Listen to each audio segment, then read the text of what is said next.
माझ्या चॅनलमध्ये मी स्वागत करते। तर आज आपण सिंपल पास्ट टेन्स म्हणजे साधा भूतकाळ पाहणार आहोत। तर साध्या भूतकाळात आपण काही मराठी वाक्य पण वापरतो, पण साध्या भूतकाळात कोणते वाक्य वापरले जाते ते आपण मराठीमधून शिकणार आहोत। तर चला तर मग व्हिडिओला स्टार्ट करूया। तर अफर्मेटिव्ह सेंटेन्स म्हणजे होकारार्थी वाक्य व नकारार्थी वाक्य पाहणार आहोत।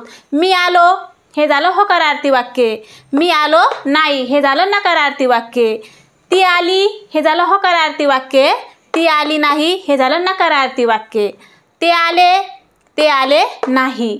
म्हणजे नाही हा शब्द इथं लागल्यामुळे आपण नकारार्थी वाक्य म्हणतो, इथं नाही हा शब्द नसल्यामुळे आपण होकारार्थी वाक्य म्हणतो।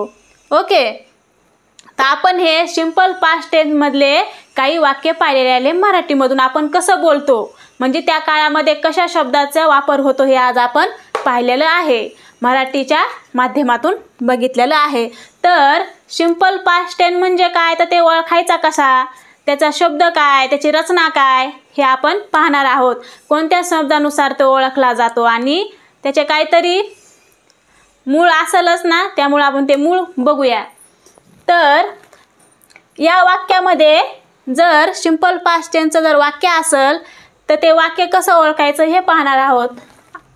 आलो, आली, आले, गेलो, गेली, गेले, खेळलो, खेळली, खेळले इत्यादी शब्द त्या वाक्यामध्ये येतात। ओके, तर कोणकोणते येतात बरं? जर आपल्याला सिंपल पास्ट टेन्सवर जर वाक्य तयार करायचं असेल तर आपण लो, ली, ले वाक्याच्या शेवटी यायला पाहिजे, तेव्हा आपण ते सिंपल पास्ट टेन्सचं वाक्य म्हणता येईल। हो, तर काही उदाहरणे घेऊया, म्हणजे काही आपण वाक्य घेऊया, कसं होईल ते वाक्य। तुम्ही व्हिडिओ पाहिला, तुम्ही व्हिडिओ पाहिला, ते पाहिला शब्द आहे। ओके, हे झालं सब्जेक्ट, तुम्ही काय झालं सब्जेक्ट झाला आणि पाहिला काय झालं क्रियापद झालं, क्रियापद, आणि हे काय झालं कर्म, व्हिडिओ काय आहे कर्म। ओके, तर मग पाहिला या शब्दाला काय लागलेला आहे, ला लागलेला आहे, म्हणून आपण याला काय म्हणू शकतो, सिंपल पास्ट टेन्स मधलं हे वाक्य आहे। जर याला ला नसतं, ता, ते काही लागले असं आपण काय म्हणलं असतो का, सिंपल पास्ट टेन्स मधलं वाक्य आहे म्हटलं असतो का, तर नाही, असं मुळीच होणार नाही। ओके, जेव्हा ला, ले, ली, ले असेल तेव्हा आपण सिंपल पास्ट टेन्सचं वाक्य म्हणतो। मी इंग्रजी शिकलो, मी इंग्रजी शिकलो, मी इंग्रजी शिकलो। आता लो लागला इथं, ओके, इथं ला आणि इथं लो, याच्यात बदल झालाय का नाही? हो, तर मी इंग्रजी शिकलो हे पण काय आहे सिंपल पास्ट टेन्स मधलं वाक्य आहे। ती इंग्रजी बोलली, ती इंग्रजी बोलली, आता ली लागलं, स्त्रीलिंगी वाक्य आहे ना हे, स्त्रीलिंगी आहे, काय सब्जेक्ट काय आहे स्त्रीलिंगी, म्हणून इथं काय झालं ली, ली या शब्दाच्या शेवटी काय आलंय ली। म्हणजे हे तिन्ही वाक्य कोणते आहेत सिंपल पास्ट टेन्स मधले वाक्य आहे। तर ते कशावरून ओळखायचे, ला, ली, लो, ले हे जर वाक्याच्या शेवटी येत असेल, म्हणजे क्रियापद असेल त्यांच्या शेवटी जर ते अक्षर लो, ले, ली असेल तर त्याला आपण सिंपल पास्ट टेन्स मधलं वाक्य म्हणतो। तर आपण सिंपल पास्ट टेन्स म्हणजे साध्या भूतकाळाचं वाक्य तयार करायचं असेल तर काही रचना वापराव्या लागतात, तर ती रचना कोणती आहे ते आपण पाहणार आहोत। तर रचना म्हणजे स्ट्रक्चर, रचना म्हणजे स्ट्रक्चर, वाक्य जर तयार करायचं असेल आपल्याला, जर बोलायचं जर असेल तर आपण रचनेनुसार स्ट्रक्चरनुसार वाक्य तयार करतो। तर स्ट्रक्चर काय आहे, सब्जेक्ट प्लस वर्ब, वर्बचा second form plus object. Okay, हे झालं स्ट्रक्चर, वाक्य तयार करायचं स्ट्रक्चर आहे। तर यस म्हणजे काय, सब्जेक्ट म्हणजे काय तर कर्ता, आणि वर्ब काय आहे क्रियापद, आणि ऑब्जेक्ट काय आहे कर्म। ओके, तर मग क्रियापद कर्ता म्हणजे काय तर क्रिया करणारा, कर्ता म्हणजे काय क्रिया करणारा, जसं की आपल्या घरी आपले वडील कोणीतरी कर्ता असतो का नाही, पूर्ण घर सांभाळणारा, फॅमिली सांभाळणारा आपला कर्ता असतो, तसा आपल्याला वाक्य बनवायचं असेल तर कर्ता लागतो. ओके, तर कर्ता म्हणजे क्रिया करणारा. तर क्रिया कोण करल? तर I, we, you, he, she, it, they हे काय आहे? वाक्याचे कर्ता आहेत. ओके, तर क्रियापद बघूया. क्रियापद म्हणजे काय? तर गो, वेंट, गोन, कम, केम, कम, रीड, रेड, रेड. हे आहे स्पेलिंग सेम असते पण याचा उच्चार वेगळा करतात. रीड, रेड आणि रेड. ओके, तर आपण सिंपल पास्ट टेन्सचे काही वाक्य बघणार आहोत. तर सिंपल पास्ट टेन्स म्हणजे साधा भूतकाळ. याचा आपण रचना म्हणजे स्ट्रक्चर घेतलेला आहे.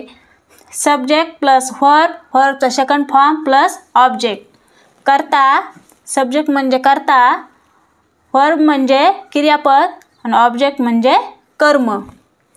तर मी इंग्रजी बोललो. मी इंग्रजी बोललो. तर मी काय झालं? सब्जेक्ट झाला. ओके, आणि बोललो काय आहे? व्हर्ब म्हणजे क्रियापद. काय झालं? क्रियापद. आणि इंग्रजी काय आहे? कर्म.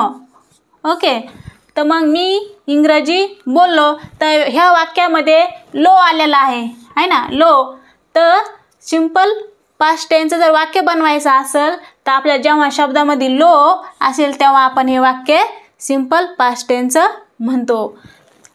मी इंग्रजी बोललो. I spoke English.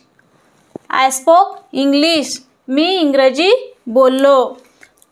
ते इंग्रजी बोलले. ती इंग्रजी बोलले. तो इंग्रजी बोलला. असे पण आपण वाक्य तयार करू शकतो. मी पुस्तक वाचले. मी पुस्तक वाचले. आता वाचले इथं काय आलं? ले. इथं काय होतं? लो आणि ले. तर मी पुस्तक वाचले. I read a book. I read a book. तर लक्षात घ्या आपण इथं काय केलेलं आहे? सेकंड व्हर्बचा सेकंड फॉर्म घेतलेला आहे. ओके, नाही फर्स्ट फॉर्म नाही, आपण इथं सेकंड फॉर्म वापरायचा. सिंपल पास्ट टेन्सचं वाक्य असेल तेव्हा आपण क्रियापद कोणतं घेतो? सेकंड फॉर्मचं आपण क्रियापद घ्यायला पाहिजे, फर्स्ट फॉर्मचं नाही. तर मी पुस्तक वाचले. I read a book. मी पुस्तक वाचले. ते क्रिकेट खेळले. ते क्रिकेट खेळले. ओके, तर दे प्लेड क्रिकेट.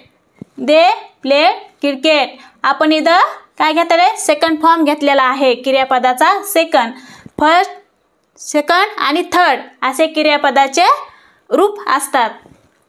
दादा मुंबईला गेला. दादा मुंबईला गेला.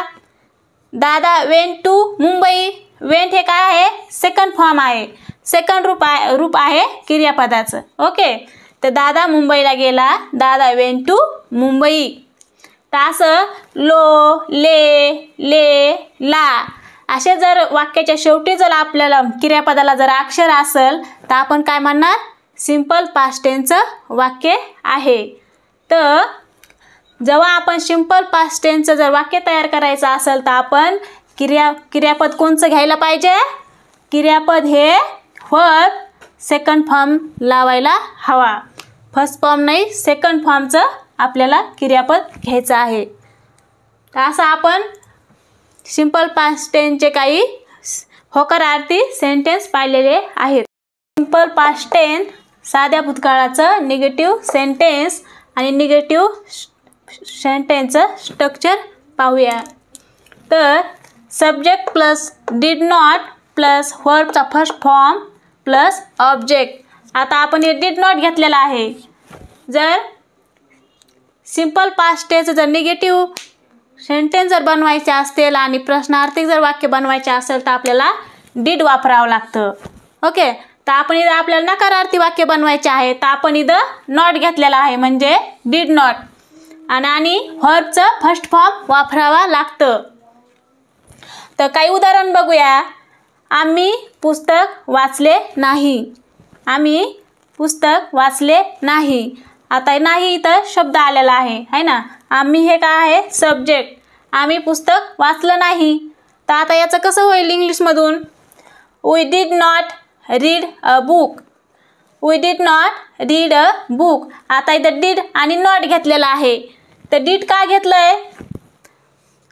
हे भूतकाळी simple present tense simple past tense म्हणजे भूतकाळ आहे. भूतकाळामध्ये डिड वापरतात. डिड हे काय आहे? हेल्पिंग वर्ब आहे आणि हे हेल्पिंग वर्ब सर्व सब्जेक्ट सोबत वापरतात. I, we, they, he, she, it यांच्यासोबत काय वापरतात? डिड वापरतात. पण आपल्या निगेटिव्ह सेंटेन्स तयार केलेला आहे म्हणून आपण नॉट घेतलेला आहे. We did not read a book. आम्ही पुस्तक वाचलेलं नाही. ते क्रिकेट खेळले नाही. ते क्रिकेट खेळले नाही. They did not play cricket. आता इथं पण आपण डिड आणि नॉट घेतलेलं आहे म्हणजे आपण हे निगेटिव्ह सेंटेन्स बनवलेला आहे म्हणून आपण नॉट घेतला आहे. पण जर निगेटिव्ह असेल किंवा प्रश्नार्थक वाक्य जर असेल तर आपल्याला डिड वापरावंच लागतं. तर they did not play cricket. ते क्रिकेट खेळले नाही. दादा मुंबईला गेला नाही. दादा मुंबईला गेला नाही. Dada did not go to Mumbai. दादा मुंबईला गेला नाही. तर तुम्हाला लक्षात काय ठेवायचं आहे? डिड हे सर्व सब्जेक्ट सोबत वापरतात. भूतकाळी रूप हे भूतकाळामध्ये डिड वापरलं जातं आणि नॉट कधी लावायचं? जर निगेटिव्ह तुम्हाला जर वाक्य बनवायचं असेल तेव्हा नॉट लावायचं. नॉट. ओके. तर सब्जेक्ट म्हणजे सब्जेक्ट नंतर डिड वापरायचं आणि त्याच्यानंतर नॉट लावायचं. म्हणजे दादा did not go to Mumbai. ती शाळेमध्ये गेली नाही. ती शाळेमध्ये गेली नाही. She did not go to school. She did not go to school. Okay. अशा प्रकारे आज आपण सिंपल पास्ट टेन्स म्हणजे साध्या भूतकाळाचे वाक्य पाहिलेले आहेत आणि व्हर्बचा फर्स्ट फॉर्म वापरायचा आहे. आपण याच्या आधी काय पाहिलंय? होकारार्थी वाक्य पाहिलेले आहे. त्याच्यामध्ये आपण व्हर्बचे सेकंड फॉर्म वापरलेला आहे. पण जर सिंपल पास्ट टेन्स नकारार्थी जर वाक्य बनवायचं असेल आपल्याला तर व्हर्बचा पहिला फॉर्म वापरावा लागतो आणि प्रश्नार्थक जर वाक्य बनवायचं असेल तर व्हर्बचा फर्स्ट फॉर्मच वापरावा लागतो. कारण डिड हे भूतकाळी रूप घेतल्यामुळे आपल्याला फर्स्ट फॉर्म वापरावा लागतो. ओके. तर आपण आज सिंपल पास्ट टेन्सचे काही निगेटिव्ह आणि पॉझिटिव्ह सेंटेन्स पाहिलेले आहेत आणि निगेटिव्ह आणि पॉझिटिव्ह काही स्ट्रक्चर पाहिलेले आहेत. तर अशाच प्रकारे आज आपण इथं थांबूया. भेटूया पुढच्या व्हिडिओमध्ये. धन्यवाद.